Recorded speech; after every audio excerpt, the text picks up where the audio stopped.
So this is a debate with Dr. Umar and Cynthia G, and this is probably the short version because this kind of had me a little bit upset. But let's go ahead with this. Men.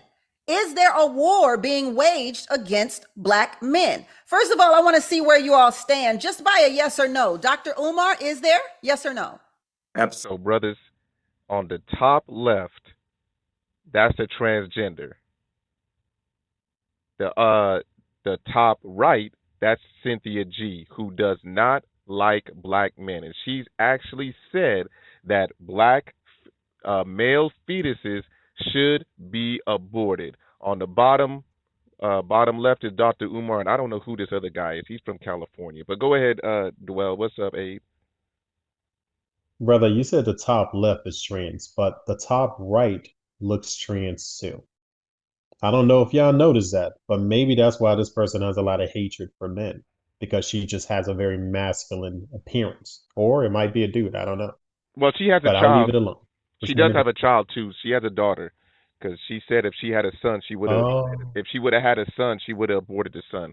But let's go ahead into this because it's going to get you a little bit upset. And and watch how Dr. Umar responds to the transgender because he doesn't know it's a transgender. But let's go ahead. Absolutely, yes. Hope, is there? No. Duan? Absolutely, yes. Cynthia G, where are you on this? The only war is the war that black men are waging against the black community. Some truth to it, but I think that truth is also evident in black women. Black men, many of them may choose to want a white woman, but many black women choose to look like white women. So we have to look at ourselves and we have to recognize that the pathology is not more of one gender than the other. That's the issue I have with conversations that seek to see who is more at fault, the black man or the black woman. It's not about who's more at fault. We rise together or we will perish together. The black man cannot survive without his woman, and the black woman cannot survive without her man. And the issue that I take with my two sisters' narrative is I hear a lot of criticism. I hear a lot of condemnation, but I don't hear any empowerment. I don't hear any solution. I want y'all to keep in mind that he called both of them sisters. He has no idea that's a transgender up there. He didn't find out until later. So, brothers, a lot of times we have these conversations with these females on these panels, and you really shouldn't be engaging like this because the reason why I don't do these, I don't really engage with other females is because you cause confusion, especially if you're putting out truth. When you start putting out truth and you have a woman that is trying to refute it, you cause confusion. Or I'm sorry, she starts to cause confusion because you might have somebody listening and they're trying to get the answer, and you have all these different perspectives. And that's how you cause confusion, especially with our own people. So let's go ahead. You know what? Um, I have no idea why they have a transgender on there. But the female is a host. The person that's hosted this whole show is a female. So she's had all type of craziness up here before. This ain't her first time, but let's continue. Solutions coming from either one of them. It appears as if that there is a hatred towards black men by those sisters. Even when they said, why are we going back to 1960? Let's stay in 2022. That is so immature and irresponsible of a statement. So, Cynthia G, what do you say to historical context? I say we should go to the historical context because what I have not heard from Dr. Umar Johnson, or I think his name is Dwayne.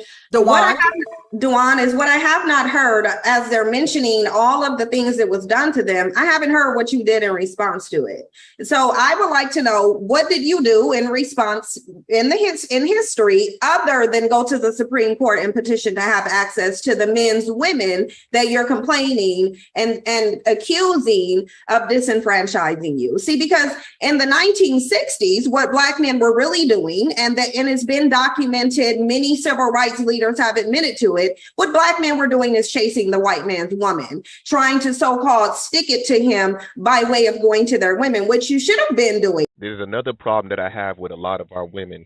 They end up putting out false statements just to make themselves look good. Black men were not running around like that chasing white women. And here's the thing: I'm not saying that. I'm not the way she make it is like every single black man was running around chasing white women. Man, and if they were, look, man, I don't know what y'all was chasing because I looked at some of them pictures of some of them white females back in the 1940s, 50s, and 60s. They looked like damn sticks. I don't know what the hell they saw in some of these Caucasian females. They don't even look that good. But go ahead, Goat. Yeah. I was gonna say something like what you were saying, brother. Like, that was an absolute lie. As a matter of fact, we all know that the history of black men, even thinking about messing with a white woman, we can call out Emmett Till. We can call out we can call out many instances where black men were getting lynched for even thinking about messing with a white woman, all the while the black woman was already having babies and raising families with the white man. You see, and let's not forget that it was a black woman and a white man that legalized interracial dating. Legalized interracial, yeah, they sure did. See, Cynthia G. When you look at Cynthia G, right? I look at this person and I really don't know how this person look. I see a lot of shit covering her face. Like, I don't even know if this side bitch look in public right there, because we know that's not her hair. We know that's not her face. We know that's not her lips. We know that's not her eyes. Don't know how this bitch look. You see? And we need to know how she look. We need to be able to spot bitches like her in public. You see what I'm saying? Yep. Yeah. So we can throw sour milk on their heads. So and bitch is sour.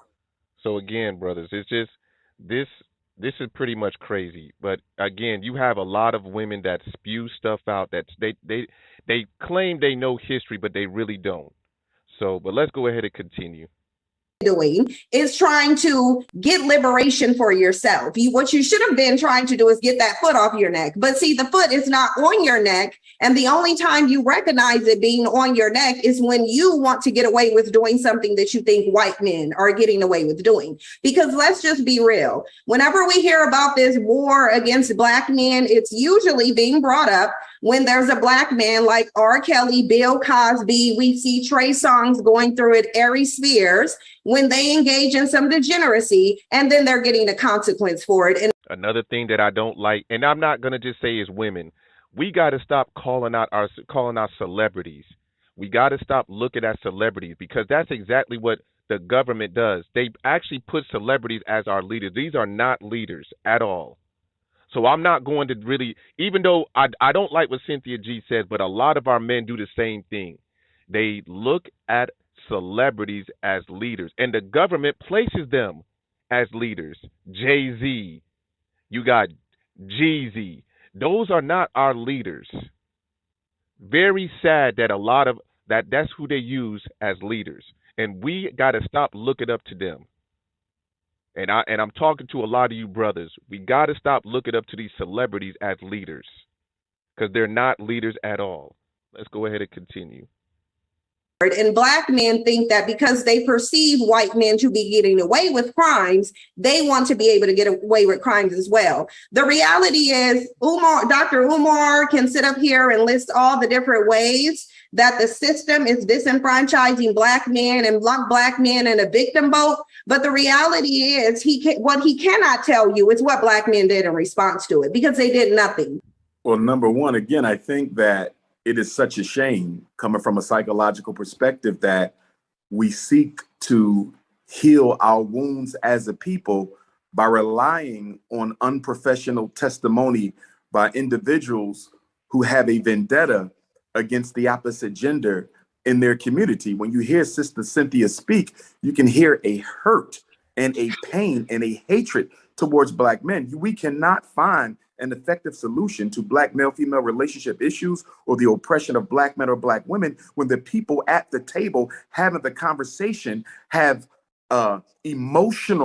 negative emotional and pathological interests in the conversation that are not. Umar, the question wasn't about my emotional state. The question was, what did black men do in response to their disenfranchisement?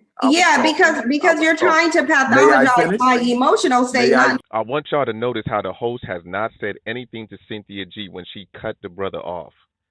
This is why I tell a lot of you brothers that when y'all go to these panels with a lot of these females, especially if they're the hosts, they are going to let stuff like that happen. But they are going to make sure and correct you when you're wrong. Watch when the host corrects she is going to correct one of the brothers soon. Let's continue. Not knowing that I'm a psychologist too, but what you're not doing is telling us what black men did. I believe he'll get there, Dr. Umar. May I finish? Dr. Umar. And I'll end it quickly, Sister Tammy. According to Mrs. Cynthia G., Dr. King was assassinated because he was doing nothing. Malcolm X was assassinated because he was doing nothing. Medgar Evers was assassinated because he was doing nothing. Fred Hampton was assassinated because he was doing nothing. That narrative that black men have done nothing to fight back against systemic oppression, not only against ourselves, but against our women, our children, our elders, and our community is absolutely ridiculous. The cemetery is filled with black men, names we know and names we don't know, who gave their life for the freedom, liberation, and emancipation of African people. How can you disrespect the history of so many black men, past and present, who continue to fight? I'm sitting in a school right now. Sir, this is listen, Dr. Umar, I respect you, but Martin Luther King was a pawn for the government. And the only thing that he did was bring black men and women into the fold of white men. That's it. It was all a monetary issue. That's all it was. That's all it was, because black men and women before were prospering. They were making a lot of money, even though a lot of racism was still going on, but they were making a lot of money. So of course they killed him. And on top of that, Martin Luther King actually found out what they were really doing. He understood what they were doing later on. He understood he was a pawn. Malcolm X, he had a good head on his shoulder, but I don't know. People say he was a snitch. I've already done my history on that, but I'm not going to talk too much about that. But let's go ahead and continue. Right now, that we built with all black money, 4 buildings that we're going to educate black men in. It's not easy to solve our problems because there's always black people in your very same community who's fighting against what you're trying to do to help it. But in addition to that, the white power structure is always waving its wand of oppression to try to sabotage anything we do. I think that the analysis of our women is too overly simplistic, and in being such, it is dishonest. They've done so much. You've only listed names and not accomplishments, though. I can list some accomplishments. Okay, when it comes down to it, what have black men done since the 60s? We've turned around and we're still inventing things. We're still opening up businesses. Here in LA, you got black businesses all around town. It's just that when we open these businesses up, you have a city that these black businesses suddenly catch on fire. You have issues when it comes down to what's going on right now with one of my cousins and these abatement laws, who's built plenty of properties here in LA, managing it, but because there was some gang activity down the street, a nuisance abatement is about to get all of his properties taken. So when black men do build things, and we build things on individual basis, you're not going to see an NBC special about what the great black man built. When Irv Gotti, Suge Knight, and J. Prince tried to put together a distribution, they all got charges the next week. So it's not like we don't build things. When we do build things, something always ends up seeming to happening. And in spite, brother, they all 3 of them did some criminal activity to open up to try to do a distribution. Come on now. We got to stop this. Again, we're using celebrities. In spite of that, you've seen the most black business male ownership that's gone up in the last 60 years since the coronavirus. We still doing it. I personally got 3 businesses, so I don't know what you're talking about. I employ young black men. I've helped thousands of black children here in South Central LA. So all this black men ain't doing nothing, where are you kicking it at? I'm not sure where Sister Cynthia took history class, but if you know anything about the transatlantic slave trade was a European enterprise. I'm talking about the sub-Saharan. I'm talking about the sub-Saharan slave trade. You should go look into it. Excuse me. You address me. May I finish? Go look into the sub-Saharan slave trade where black men are trading their women and children for alcohol and tobacco. Monologue. May I finish? Go ahead, Dr. Umar.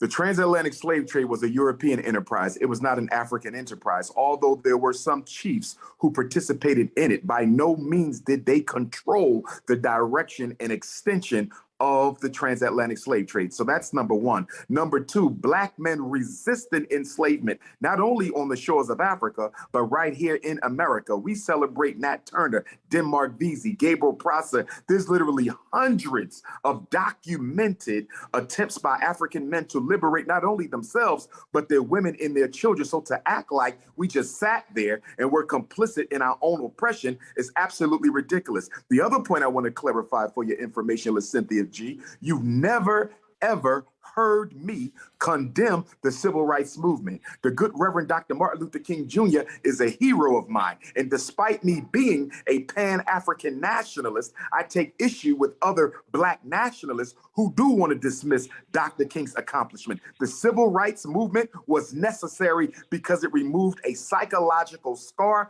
that suggested of racial inferiority. So you've never heard me deride the civil rights movement. I support it, although I took certain issues with it. The bottom line is when Black women, Black girls, Black boys listen to this conversation we're having today, they're going to be confused because they hear two brothers speaking of a greater context to the problems that affect Black men, and you hear two intelligent, beautiful Black women who want to keep scapegoating Black men while ignoring the historical and contemporary systemic challenges that are constantly placed in our way. So, Dr. Umar, you shouldn't even be up on the panel then. And this is exactly what I said before. These are the type of conversations that you should not be having with people that are going to argue with you. So now you, just like he said, you have people that are listening and they are going to be confused because they don't know what's right. They don't know what's wrong. And this is what causes a lot of confusion. This is why I've said this a long time ago, that our own people don't have a culture. And a lot of people don't understand the word culture. The word culture means standard. We don't have no standards here. None. When we say culture, people want to say, oh, well, hip hop is culture. Oh, well, the clothes that we wear is culture. No, that is not culture. That is not culture at all. But go ahead, Mr. Goat. Peace, peace. Brother, I got to respectfully disagree with you on that, man. I believe Umar is where he needs to be because what Cynthia G is putting out is the ignoramus, the common narrative. You see what I'm saying? And he's different perspective. He's up here challenging the common narrative in front of the world. And that's what needs to happen. Someone needs to challenge the common narrative in front of the world and give other people, or the thinkers a different perspective. You see what I'm saying? Because some things that we might not know. See, he just gave me a different perspective on Martin Luther King, because I always looked at Martin Luther King like a coon, but then he said something that was very significant about identity. About that part right there. Yeah, you see, so I said, well, you know what the thing is? We know that everybody had a role to play. We just got to look at what they did. You see what I'm saying? Look at their real accomplishments, and he shined some light on that for me. So me personally, I think that he is in a good spot because that common narrative needs to be challenged with a different perspective. That's all I have to say. All right. I'm almost done, guys, recording. So whoever's in the box, I'm not letting you up until after I'm done recording. Let's continue, brothers. Say this and be quiet, Sister Tammy. I got to give you this. There was a recent piece of research, Tammy, that came out. And the research said a Black man with a master's degree, they did a study. They had white males who had come out of prison apply for jobs. They had Black men with master's degrees, Sister Tammy, apply for the jobs. And guess what? The white males with prison history and no education were called back more than 75% of the time than Black men with no prison history and a master's degree. I'm aware of that. I am aware of that of that survey. All right, brother. So I just wanted just to do a short recording. This whole conversation is actually an hour long, and I'm not going to record for a whole hour. I try to make sure that my video for YouTube is under 30 minutes. So, but it was a lot that was said in over an hour. I'm not going to play it. You know what I'm saying? But this was a pretty good conversation with them. But at the same time, I wouldn't do it.